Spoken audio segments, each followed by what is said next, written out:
have you hunted me? How have I eluded you?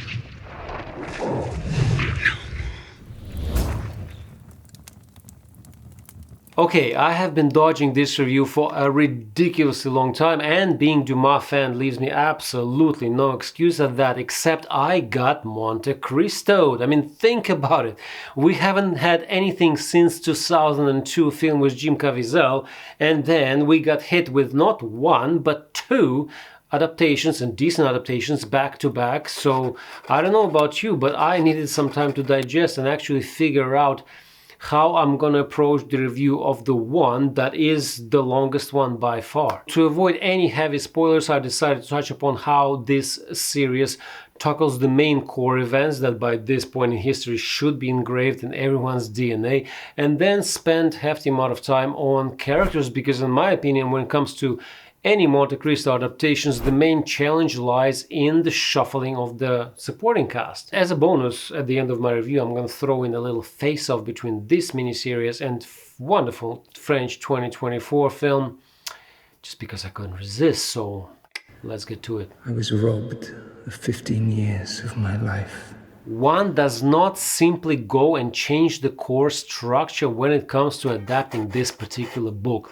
In order for any of it to have any effect, Edmund needs to be a naive butterfly, have his early success, get backstabbed, have his wedding, spend 14 years in Chateau d'If, find the treasure, and then re-emerge as a deadly spider to execute his meticulous vengeance on those who betrayed him. And I think this 8-episode version does a perfect job in how much time is dedicated to each one of those segments. The first few episodes don't bleed into one another, and honestly, 1 hour per one of those story points is even enough to feature some of the luxurious details of the book. I could go on and on about what got kept, what got cut or altered, but it would get boring pretty fast even for me. Everything is good in this department, almost everything is there, even the wonderful carnival in Rome. The only one sequence I really want to highlight is the sequence of Chateau d'If. Not like any one of us ever want to be in Edmund's shoes, but Jeremy Irons' Abe Farrier is the guy you want to meet and befriend. Great chemistry between the two of them, fun training sequence, and of course, an impactful emotional ride during Edmund's escape. Well done, episode 2, like seriously, well done. I could end this structure part on this optimistic note, but I can't, because there is this huge splinter stuck somewhere in between. They think they have a lot of time to spare, except they don't. This book, my friends, is unforgiving. It takes no prisoners.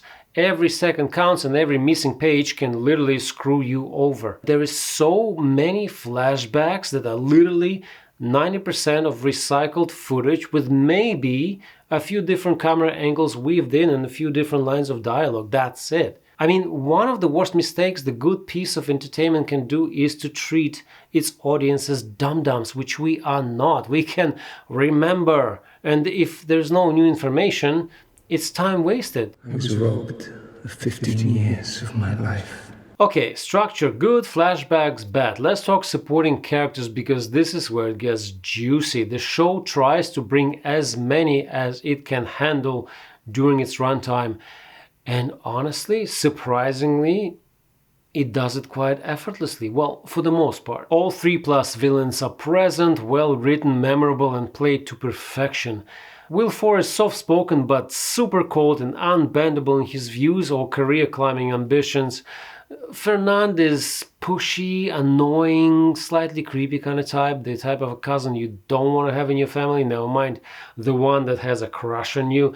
And Danglars is simply the work of art. Now, I might be a little bit biased here, because I like Blake Ritson since Da Vinci Demons when he played one of the antagonists, but even that aside, he pretty much steals every scene he is in, and it would be absolutely fantastic if the production would have honored the fact that Danglars wrote the letter on Dantes with his left hand just to hide his handwriting, but we can't have it all, can we? Caderousse went through a couple of changes, but the ones that actually work for the plot, he's in for as long as he needs to be, out at the right time with a good closure. Really, really fun character, kind of a comic relief. And the same goes for Jacopo, that took an extra weight of a couple of other characters from the book. Very charming, three-dimensional, and the best right-hand one can ever have. Mercedes got to shine in this one, except it took me quite a while to understand, does she recognize Edmund? Does she not? From like hot to cold and back to hot, like what's going on, guys? I'm gonna say director Bill August had a little bit too much fun trying to confuse us all and keep the suspense. But instead of the person who tries to hide her like real thoughts and feelings, she came off to me as a little bit too moody. Who else have we got? Luigi Vampa and his Banditti make an appearance, and he is another great addition to this adaptation. He's super useful to Monte Cristo Revenge Plan and also is just plain charming. And I tell you, Robin Hood and his merry men got nothing on those guys. I mean, who needs a Sherwood to hide from authorities when you got a bush in a barren Italian countryside? So what, you might say every character is flawless to you, Robin? Well, hey, no, not exactly.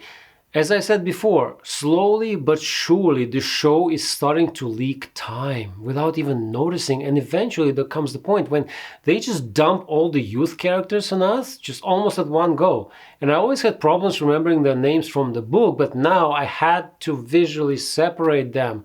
Who is Valentine's? Who is Julie? I don't know. All I know is they definitely read the same fashion magazine. But where the show really slips on is one of the most pivotal characters, Haiti. She's kind of wasted. She's there just to give some exposition and testify at the court. That's it. But this is where we could have used some meaningful flashbacks from her childhood. Come on, guys, French film did it, and it did it very well. Speaking of which, it's time for the promised face-off. I picked 10 points that I thought would be important in this kind of competition, and let's start with our main hero, Sam Claflin. Well, he did everything that was required of him, except I don't think production really nailed his visual transformation. It's kind of the same guy, just more bearded and well dressed. Meanwhile, in a French film, the whole idea of like a Sherlock Holmes makeup thing was absolutely brilliant, and I don't know if the French origin of the story helped Pierre 90 in any way, but there was a definite magic in his performance. Next, Edmund's and Mercedes' chemistry. I liked it better in the film again. That one look that she gives him when she recognizes him is just worth 1,000 words. One of my favorite scenes. Abe Farry and Chateau d'If already praised their TV series, gets it just right, it's full of heart. Congrats. Next, I'm gonna add Finding the Treasure and Edmund returning home for the first time. If we ignore the question why for centuries no one bothered to fiddle with the statue located next to an obvious hidden door, the film knocks it out of the park with an epic scenery, epic music, and later Edmund returning home to scout things out, disguised as an Italian priest. Now, villains. Clearly the show had an advantage of time here, and it was not shy to use it. And I love the fact that Wilfer never knew who wrote the letter on Dantes. They stuck to the book. Mwah, bravissimo. A point for other supporting characters is kind of a tricky one. As I mentioned before, the show had some problems with the use, while more concise film version, well, nailed it. But because of Caderousse, Jacopo and Luigi Vampa, I have to give it to the show. Plus, I could never really forgive the fact that the film substituted Wilford's father with the imaginary sister. The old Noirtier is way much more interesting character. Okay. Revenge. The most exciting part for many. Here we are looking at methodical versus passionate. I personally think that both versions did it perfectly for their relative formats. It's a fair game and both ships sail forward. Who do you think wins a point for action and visuals? I know, it's a different budget, different scales, but a fair point to the film. Monte Cristo's show-off of his sexy indoor gun range is an absolute drool on its own. I'm also adding the point for the historical feel, just because I care, and I have to give it to a TV show because the story is more closely tied to Napoleon's fate and to ever-changing political landscape of France at the time. Plus, not oversaturated, kind of simple country landscape mixed with the monumental grandeur of interior sets, well, just did it for me. And the last but probably the most important point, for Edmund's transformation by the end of it all, and which ending hit me harder. Well, the more introverted and simple but well-deserved ending of the miniseries at first made me feel kind of unfulfilled, but then I realized, oh, this is the whole point, this is the brilliance of it. Revenge leaves you empty, and I still remember everything about it right up to the very last shot. So there you go. Obviously, this is my personal take on it, but something tells me that while general audiences would find French film more entertaining, the fans of the book would appreciate this TV version much, much more. It is a solid adaptation that doesn't live in anyone's shadow and digs deeper than many others. Please let me know in the comments what is your favorite adaptation of the Count of Monte Cristo of all times, and as always, thank you so much for listening. Until the next one.